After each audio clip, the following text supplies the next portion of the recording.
పవన్ కళ్యాణ్ గారి గురించి మాట్లాడతారు. మనం బరంపురం.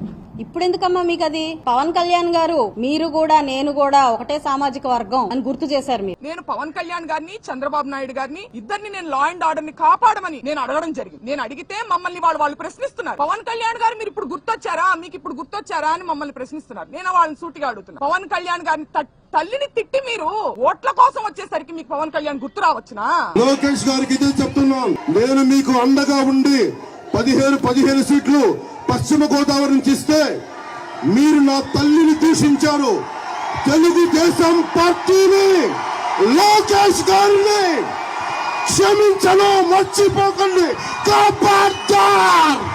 మాకు మట్టుకు లా అండ్ ఆర్డర్ ని కాపాడడానికి పవన్ కళ్యాణ్ గారు డిప్యూటీ సీఎం గా ఉన్నప్పుడు మేము అడగకూడదు ఆయన్ని. ఇదే న్యాయం అని నేను అడుగుతున్నా. నేను నా పర్సనల్ రికమెండేషన్ కోసమో ఏదో ఫ్యామిలీ రికమెండేషన్ కోసమో నేను ఆయన అడగలేదండి. నేను అడిగింది లా అండ్ ఆర్డర్ ని కాపాడమని ఒక డిప్యూటీ సీఎం గా ఆయన నేను అడిగాను.